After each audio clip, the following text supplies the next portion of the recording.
শুভ সকাল প্রিয় শিক্ষার্থীবৃন্দ, আশা করি তোমরা সকলেই ভালো আছো। তোমাদের সকলের সুস্বাস্থ্য কামনা করছি।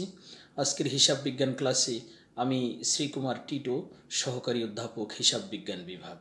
চলো আমরা আজ আর সময় ক্ষেপণ না করে দেখে আসি আজকে হিসাব বিজ্ঞান ক্লাসে কি রয়েছে।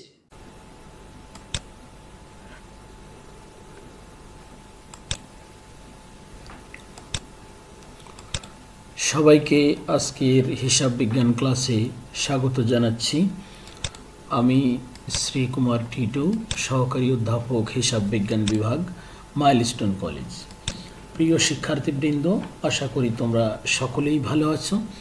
আমাদের আজকে আমরা এতদিন যে বিষয়গুলো শিখলাম, যেমন জাবেদাকরণ, হিসাব খাত নির্ণয়, শ্রেণীবিন্যাসকরণ, সেইগুলোর উপর ভিত্তি করে পৃষ্ঠা ৯৮, প্রশ্ন নং ১৯, এই অঙ্কটি আমরা সমাধানের চেষ্টা করব। তবে এই অঙ্কটির যে টাকার অঙ্ক রয়েছে, সেই টাকার অঙ্কে আমি একটু চেঞ্জ এনেছি, কিন্তু অঙ্কটি হুবহু একই আছে। তোমরা বইতেও এই অঙ্কটি দেখতে পারো। এই অঙ্কে আমরা যে জিনিসগুলো শিখব সেটা হলো প্রারম্ভিক মূলধন নির্ণয়, অর্থাৎ কিভাবে প্রারম্ভিক মূলধন নির্ণয় করা হয়েছে, লেনদেন থেকে হিসাব খাত নির্ণয় ও শ্রেণীবিন্যাস করা, অর্থাৎ হিসাব খাত বলতে কি হিসাব লেখা হয়েছে, শ্রেণীবিন্যাস মানে সেটি কোন শ্রেণীর ভুক্ত, যেমন সম্পত্তি, দায়, আয় না ব্যয়, আর সমীকরণের প্রভাব লেনদেনের মধ্যে আমরা সমীকরণের প্রভাব দেখব। এটি আজকে আমরা দেখব। এখানে আমরা এই বিষয়টি দেখব।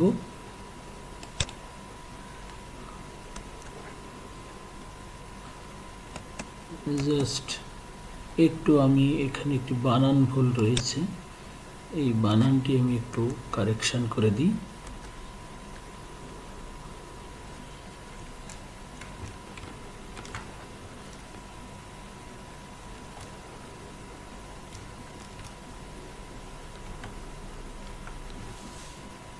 ওকে,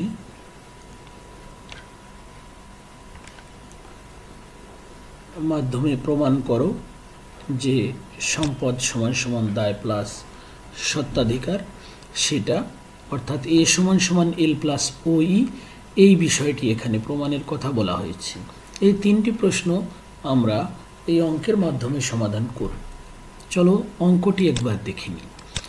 যেমন প্রথমেই ছিল প্রশ্নটা, ১৮ সালের জুলাই মাসে জনাব শফিকের ব্যবসায়ে নিম্নের লেনদেনগুলো সংঘটিত হয়েছে। জুলাই ১, জনাব শফিক নগদ ১০,০০০ টাকা, যন্ত্রপাতি ৭,০০০ টাকা ও ৫,০০০ টাকার ব্যাংক ঋণ নিয়ে ব্যবসা শুরু করেন। জুলাই ২, প্রতি মাসে ১,০০০ টাকা বেতনে একজন অফিস সহকারী নিয়োগ দেওয়া হলো।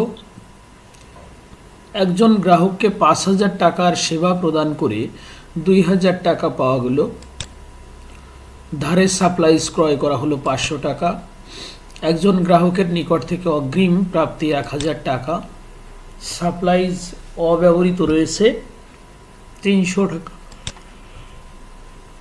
অফিস সহকারীর বেতন প্রদান, এই অঙ্কটির মধ্যে যে বিষয়টি রয়েছে, যেমন আমরা যে বিষয়টি এখানে দেখছি, অফিস সহকারীর বেতন প্রদান, এই যে ২ তারিখে যে বিষয়টি ছিল, ১,০০০ টাকা বেতনে একজন অফিস সহকারী নিয়োগ দেওয়া হলো। অর্থাৎ এই যে অফিস সহকারী নিয়োগ দেয়, এটি কোনো লেনদেন নয়, কিন্তু তাকে যখন ৩০ তারিখে আমরা বেতন প্রদান করেছি, তখন ওই ১,০০০ টাকা এখানে বেতন প্রদান করেছি। আর ২৭ তারিখে একটা কথা হলো যে সাপ্লাইজ অব্যবহৃত রয়েছে ৩০০ টাকা, কিন্তু সাপ্লাইজ ক্রয় করা হলো ৫০০ টাকা। তাহলে অ্যাকচুয়ালি আমাদের সাপ্লাইজ ব্যবহৃত হয়েছে ২০০ টাকা। অর্থাৎ এইখানে লেনদেনটি হলো ২৭ তারিখে যে সাপ্লাইজ ব্যবহৃত হয়েছে ২০০ টাকা, অব্যবহৃত যদি ৩০০ হয়, ব্যবহৃত হলো ২০০। এই হলো লেনদেনগুলো। চলো প্রথমে আমরা এই লেনদেনগুলোর সাহায্যে মূলধন নির্ণয় করে আসি। শিক্ষার্থীবৃন্দ, যদি আমরা প্রারম্ভিক মূলধন নির্ণয় করি, তাহলে উপরে শিরোনামটি এভাবে লিখব যে জনাব শফিকের প্রারম্ভিক মূলধন নির্ণয়। ছকটি এইভাবে লিখব আমরা, বিবরণ টাকা এবং মোট টাকা। প্রিয় শিক্ষার্থীবৃন্দ, মূলধনের একটি সূত্র রয়েছে, সেটি হলো প্রারম্ভিক সম্পদ বিয়োগ প্রারম্ভিক দায়, প্রারম্ভিক সম্পদ বিয়োগ প্রারম্ভিক দায়। তাই 1 তারিখে যে সম্পদগুলো ছিল সেখানে প্রথমেই ছিল নগদ ছিল 10,000 টাকা, আর যন্ত্রপাতি 7,000 এবং ঋণ ছিল। তো ঋণ নেওয়া হলে জাবেদাটা হলো নগদান হিসাব ডেবিট, ঋণ হিসাব ক্রেডিট, নগদান হিসাব ডেবিট, ঋণ হিসাব ক্রেডিট। সুতরাং এই ঋণের টাকাটা মূলধনের সাথে সংযুক্ত নয়, তাই দুটি সম্পদের যোগফলই হলো এখানে প্রারম্ভিক মূলধন। কিন্তু যদি এখানে এই ঋণটি আমরা পূর্বের হতো তাহলে আমরা এই যোগফল থেকে ঋণটি বাদ দিতাম। যদি প্রশ্নটা শুধু নগদ না হয়ে বলতো নগদ তহবিল বা নগদ উদ্বৃত্ত এত 10,000 টাকা, তাহলে আমরা বুঝতাম যে এই সম্পত্তির মধ্যেই ঋণের টাকাটা ইনক্লুড রয়েছে। যেহেতু নতুন করে ঋণ নেওয়া হয়েছে তাই ঋণটি এখানে আসলো না। কেউ কেউ আবার এমনও করে থাকে যে নগদের সাথে ঋণের টাকা যোগ করে নিয়ে পরে ঋণটাকে বিয়োগ করে দেয়, তবে সেটি আমার মনে হয় দরকার নেই, কারণ ঋণ নেওয়ার জাবেদাই হলো নগদান ডেবিট, ঋণ ক্রেডিট। সো এখানে মূলধনের সাথে এটার কোনো সংস্পর্শ নেই। তো এই অঙ্কে প্রারম্ভিক মূলধন হলো 17,000 টাকা। দ্বিতীয় প্রশ্নটি, লেনদেন থেকে হিসাব খাত নির্ণয় ও শ্রেণী বিন্যাসকরণ। তো শিরোনামটা আমরা এইভাবে লিখব যে তারিখ, লেনদেন, হিসাব খাত এবং শ্রেণী বিভাগ। হিসাব খাত মানে হিসাবের নাম, আর শ্রেণী বিভাগ মানে সেটি সম্পত্তি, দায়, আয়, ব্যয়, মালিকানা সত্ত্ব বা সত্ত্বাধিকার কোন শ্রেণীর অন্তর্ভুক্ত সেটি। 1 তারিখে যেমন ছিল জনাব শফিক নগদ 10,000 টাকা, যন্ত্রপাতি 7,000 টাকা ও 5,000 টাকা ব্যাংক ঋণ নিয়ে ব্যবসায় শুরু করেন। তো স্বভাবতই এখানে নগদ টাকা অর্থাৎ নগদান হিসেবে একটি হিসাব, আর নগদ টাকা হচ্ছে কারবারের সম্পদ, তাই এটি সম্পত্তি শ্রেণীভুক্ত। যন্ত্রপাতি আরেকটি হিসাব, যন্ত্রপাতিও কারবারের সম্পদ, কারণ যন্ত্রপাতি একটি দীর্ঘমেয়াদী অর্থাৎ স্থায়ী সম্পদ। আর ঋণ নেওয়া হলো ব্যাংক থেকে। ঋণ আমরা যেখান থেকেই নিই সেটা কারবারের দায়কে বৃদ্ধি করে বা দেনাকে বৃদ্ধি করে, তাই এটি দায় হিসাব। আর মালিক শফিক যেহেতু নগদ টাকা এবং যন্ত্রপাতি দিয়েছে, তাই মালিকের প্রদত্ত সম্পদগুলির যোগফলই হলো কারবারের মূলধন। আর মালিকের অংশটাকেই আমরা সত্ত্বাধিকার বা মালিকানা সত্ত্ব বলে থাকি। তাহলে এখানে এই 4টি লেনদেন থাকলো, একটি নগদান হিসাব, একটি যন্ত্রপাতি হিসাব, একটি ব্যাংক ঋণ হিসাব, একটি মূলধন হিসাব। আশা করি তোমরা বুঝতে পেরেছ। এরপরে 8 তারিখে ছিল একজন গ্রাহককে 5,000 টাকার সেবা প্রদান করে 2,000 টাকা পাওয়া গেল। এর আগে একটি লেনদেন ছিল যে একজন কর্মচারী নিয়োগ দেওয়া হলো, সেটি এখানে আনা হয়নি, কারণ ওটি কোনো লেনদেন নয়, এই জন্যে ওই লেনদেনটি ওই ঘটনাটি এখানে অন্তর্ভুক্ত হয়নি। এবার 8 তারিখ বললে একজন গ্রাহককে 5,000 টাকা সেবা প্রদান করে 2,000 টাকা পাওয়া গেল। 2,000 টাকা পাওয়া গেল মানে নগদ 2,000 টাকা পাওয়া গেল, তাই একটি হিসাব খাত হলো নগদান হিসাব। আর 1 তারিখেই আমরা দেখেছি নগদান হলো কারবারের সম্পদ, তাই এটিও সম্পদ। আর এখানে 5,000 টাকার মধ্যে 2,000 টাকা পাওয়া গেছে, তাহলে বাকি আছে যে টাকা 3,000, সেটি আমরা গ্রাহকের কাছে পাবো, অতএব প্রাপ্য হিসাব। আর প্রাপ্য হিসাবও হচ্ছে কারবারের সম্পদ। কেউ কেউ প্রাপ্য হিসাবকে দেনাদার বলে থাকে, কিন্তু আধুনিককালে প্রাপ্য হিসাব দেনাদারের আর এক নাম বা আধুনিক ভার্সন। তাই প্রাপ্য হিসাব যেহেতু তার কাছে আমি টাকা পাবো, সেটা এই জন্য ব্যবসায়ের সম্পদ। আর এটা যেহেতু একজন গ্রাহককে সেবা প্রদান করা হয়েছে, অতএব সেবা আয় হিসাব। আর সেবা আয় হিসাব হলো কারবারের আয়, অতএব সেবা আয় হলো আয় হিসাব। আশা করি বুঝতে পেরেছ। চলো পরের লেনদেনটি দেখে আসি। 15 তারিখে ছিল ধারে সাপ্লাইজ ক্রয়। সাপ্লাইজ ক্রয় মানে এই সরঞ্জামগুলো কারবারে এসেছে, তাই সাপ্লাইজ হিসাব, এটি কারবারের সম্পদ। কারণ সম্পদ হলো এটা, কারণ সাপ্লাইজ অফিস সরঞ্জামের মতোই। আর এটি ধারে ক্রয় করা হয়েছে মানে যার কাছ থেকে ক্রয় করা হয়েছে সে টাকা পাবে, মানে পাওনাদার বা প্রদেয় হিসাব। আধুনিককালে পাওনাদারকে প্রদেয় হিসাব বলে, আর প্রদেয় হিসাব যেহেতু সে টাকা পাবে ব্যবসায়ের কাছে, অর্থাৎ প্রদেয় হিসাব হলো ব্যবসায়ের দায়। একজন গ্রাহকের নিকট থেকে অগ্রিম প্রাপ্তি 1000 টাকা। অগ্রিম মানে নগদ পাওয়া গেছে, অতএব নগদান হিসাব। আর নগদান হিসাব হলো কারবারের সম্পদ। আর অগ্রিম পাওয়া গেছে মানে এখনো তাকে সেবা প্রদান করা হয়নি, অতএব অনুপার্জিত আয় এটি। তাই হিসাব খাতের নাম হলো আরেকটি অনুপার্জিত সেবা আয়। আর অনুপার্জিত মানে আয় না করেই টাকা নেওয়া হয়েছে, অতএব এটি হলো একটি দায় কারবারের, কারণ ভবিষ্যতে এই সেবা প্রদান করতে প্রতিষ্ঠান দায়বদ্ধ। অতএব এটির হিসাব খাত দুটির নাম হলো নগদান হিসাব, আর নগদান হিসাব হলো সম্পদ, আর অনুপার্জিত সেবা আয় হলো দায়। 27 তারিখ সাপ্লাইজ অব্যবহৃত রয়েছে 300 টাকা।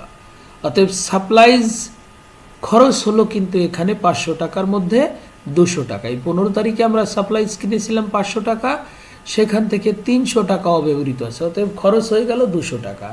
এই জন্য সাপ্লাইজ খরচ হিসাব একটি হিসাব খাত, আর খরচ মানেই ব্যয়। আর সাপ্লাইজ এখানে খরচ হয়ে গেছে মানে সাপ্লাইজ কমে গেছে, তাই সাপ্লাইজ হিসাব এই দুটি হলো হিসাব খাত। আর সাপ্লাইজ আমরা আগেই দেখেছি এটি একটি সম্পদ।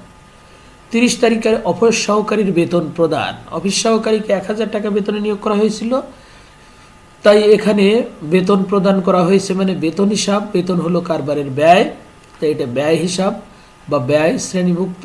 আর টাকা দিলে নগদ টাকা কমে যায়, অতএব নগদান হিসাব। আর নগদান হিসাব হলো কারবারের সম্পদ। আমরা এখন 3 নম্বর যে কথাটি ছিল যে সম্পত্তি সমান সমান দায় প্লাস স্বত্বাধিকার, এটি প্রমাণ করব বা টেবুলার ছকে প্রমাণ করো যে মানে লেনদেনের সমীকরণে প্রভাব একই কথা। তো এটির ঘরগুলো আমরা দেখো লিখেছি, প্রথমে তারিখ, তারপরে লিখেছি সম্পদ সমান সমান দায় প্লাস স্বত্বাধিকার। অর্থাৎ যে কয়টি সম্পদ আমরা ওই অঙ্কে দেখেছি হিসাবের শ্রেণীবিভাগ এবং হিসাব সমীকরণ মানে হিসাব খাত নির্ণয় করে, সেই সম্পদগুলো আসবে সম্পদ পাশে, আর দায় ও স্বত্বাধিকারগুলো আসবে দায় ও স্বত্বাধিকার পাশে। তো অঙ্কটি আমরা যখন হিসাব খাত নির্ণয় করেছি তখন দেখেছি 4টি সম্পদ আছে, একটা নগদ, একটা যন্ত্রপাতি, একটা প্রাপ্য হিসাব, একটা সাপ্লাইজ। আর দায় ও স্বত্বাধিকার রয়েছে 4টি, ঋণ, প্রদেয় হিসাব, অনুপার্জিত আয় হিসাব এবং মূলধন। চলো দেখে আসি সম্পদের সাথে দায় ও স্বত্বাধিকার কিভাবে মিলে যায়। যেমন 1 তারিখে আমাদের 4টি হিসাব খাত ছিল। একটি ছিল নগদান হিসাব, সেটা আমরা নগদে লিখেছি 15,000, কারণ 10,000 টাকা ছিল নগদ টাকা, আর ঋণ নেওয়া হলো 5,000, অর্থাৎ নগদ হয়ে গেল মোট 15,000। যন্ত্রপাতির মূল্য ছিল 7,000, ঋণ ছিল 5,000, আর মূলধন ছিল 17,000। অর্থাৎ নগদ সম্পদ বলে সম্পদ পাশে, যন্ত্রপাতিও সম্পদ বলে সম্পদ পাশে, ঋণ দায় বলে দায় পাশে, আর মূলধন স্বত্বাধিকার বলে স্বত্বাধিকারের পাশে। 8 তারিখে ছিল সেবা প্রদান করা হয়েছে 5,000 টাকা, 2,000 টাকা নগদে পাওয়া গেছে, অর্থাৎ 2,000 টাকা নগদে বেড়ে গেছে, তাই নগদের ঘরে লিখলাম 2,000। আর বাকি ছিল 3,000, অর্থাৎ সেখানে ছিল প্রাপ্য হিসাব, এটিও সম্পদ, তাই প্রাপ্য হিসাবের ঘরে 3,000। আর সেবা আয় হলো আয়, আয় সবসময় মূলধনের সাথে যোগ হয়, তাই এখানে 5,000 টাকা মূলধনের ঘরে লেখা হয়েছে। আমি আবার বলছি, আয় সবসময় মূলধনের সাথে যোগ হয় এবং ব্যয় বিয়োগ হয়, তাই 5,000 টাকা মূলধনের সাথে যোগ হয়েছে। 15 তারিখে ছিল সাপ্লাইজ ক্রয় বাকিতে, তাই ছিল সাপ্লাইজ হিসাব, আর সাপ্লাইজ সম্পদ বলে সম্পদের ঘরে আসলো। আর প্রদেয় হিসাব দায়, তাই দায়ের এখানে প্রদেয় হিসাবের ঘরে 500 টাকা লেখা হলো। 25 তারিখে ছিল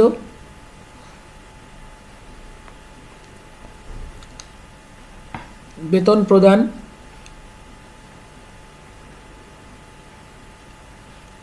দুঃখিত, অনুপার্জিত সেবায় বা অগ্রিম সেবায়। তাহলে নগদান হিসাব ছিল ডেবিট, মানে নগদ টাকা 1000 বেড়ে গেছে, আর অনুপার্জিত সেবায় ছিল ক্রেডিট, মানে দায় বেড়ে গেছে, তাই অনুপার্জিত সেবায়ের ঘরে 1000 টাকা বসেছে। 27 তারিখ সাপ্লাইজ ব্যবহৃত অব্যবহৃত আছে 300 টাকা, সাপ্লাইজ ছিল 500, 300 টাকা অব্যবহৃত হলে সাপ্লাইজ খরচ হয়েছে 200 টাকা। তাই সাপ্লাইজ খরচ ডেবিট আর সাপ্লাইজ ক্রেডিট। সাপ্লাইজ ক্রেডিট মানে সম্পদ কমে গেছে, তাই সাপ্লাইজের ঘরে এই 200 টাকা মাইনাস করা হলে এই ব্র্যাকেট দেওয়ার অর্থ হলো মাইনাস, এবং এই 200 টাকা মূলধন থেকেও মাইনাস হলো, কারণ সাপ্লাইজ খরচ হলো কারবারের ব্যয়। আমি পূর্বেই বলেছি ব্যয় বাড়লে সেটা মূলধন থেকে বিয়োগ হবে, তাই 200 টাকা মূলধনের থেকে বিয়োগ করা হয়েছে। 30 তারিখ সহকারীর বেতন প্রদান, তাহলে বেতন প্রদান করলে নগদ টাকা কমে যায়, অর্থাৎ নগদান হিসাব ক্রেডিট, তাই নগদের ঘরে এটা আমরা বিয়োগ দিয়ে লিখেছি, এবং বেতন হলো ব্যয়, তাই মূলধনের ঘরে এই 1000 টাকা বিয়োগ করে লেখা হয়েছে। প্রিয় শিক্ষার্থীবৃন্দ, আমি আবার বলছি বিয়োগেরগুলো ব্র্যাকেট দিয়ে প্রকাশ করলেই বিয়োগ বোঝা যাবে। এখন যদি আমরা এগুলোর যোগ বিয়োগ করি, যেমন এই আমাদের নগদের যোগফল টোটাল 1000 টাকা বিয়োগ করতে হবে, 15,000, 2000 এবং 1000, এটা যোগ করলে 18,000, 1000 বিয়োগ করলে 17,000, যন্ত্রপাতি 7,000, প্রাপ্য হিসাব 3,000, সাপ্লাইজ 500 থেকে 200 বিয়োগ হয়ে 300, ঋণ 5,000, প্রদেয় হিসাব 500, অনুপার্জিত সেবায়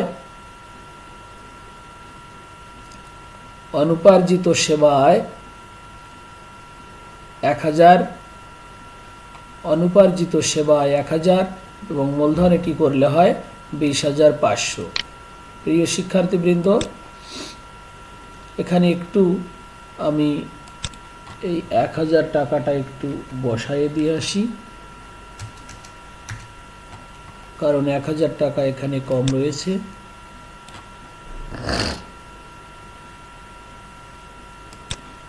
ওকে,